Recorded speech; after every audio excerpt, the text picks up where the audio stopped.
নমস্কাৰ। এয়া মই লৈছোঁ নলটেঙা বজাৰৰ পৰা অনা, কিন্তু ঘৰৰ নহয় দেই। আৰু মই আজি বনাম নলটেঙা আৰু মাছ। তাৰ কাৰণে মই মাছত নিমখ হালধি সানি ফ্ৰাই কৰি ৰাখিছোঁ। আৰু এয়া মই তেল মাৰিছোঁ মাছ ভজা কেৰাহীখনতে, তেলখিনিতে। আৰু সকলোৱে বনোৱা দৰেই বনাইছোঁ। ইয়াত পিঁয়াজ আৰু তেলতে মই হালধি দি দিছোঁ, তাত আদা নহৰু দিছোঁ। আৰু পাঁচফোৰণ দি মাৰিলে তেল ভাল লাগে বিশেষকৈ, হয়নে? কিন্তু মোৰ পাঁচফোৰণ নাই, সেইকাৰণে মই ধনিয়া গুটি, জিৰা আৰু মেথি গুটি দিয়ে মাৰিছোঁ। আৰু পিঁয়াজখিনি ভালদৰে ভজা হোৱাৰ পাছত মই ইয়াত দি দিছোঁ কাটি ৰখা নলটেঙাখিনি আৰু নিমখ অকণমান দিছোঁ সোৱাদ অনুসৰি। আৰু মই এইদৰে লৰাই ভালদৰে নলটেঙাখিনি ভাজি ল'ম। তাৰপাছত মই নলটেঙাখিনি ভাজি হোৱাৰ পাছত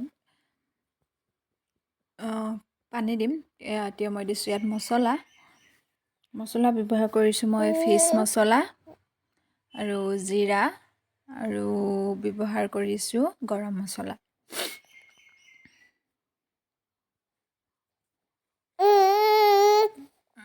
নাপায়। এয়া মোৰ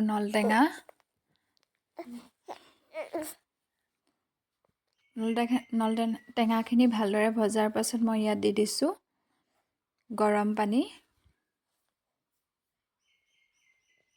আৰু অকণমান দেৰি উতলাৰ পাছত ইয়াত মই মাছ কেইপিচ দি দিম।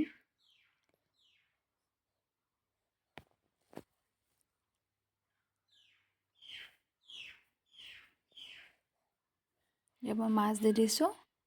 আৰু মাছ দিয়াৰ পাছত মই কমেও আধা ঘণ্টামান সিজাম, মানে ভালদৰে উতলিবৰ দিম। আৰু এনেদৰে ঢাকি ৰাখিম।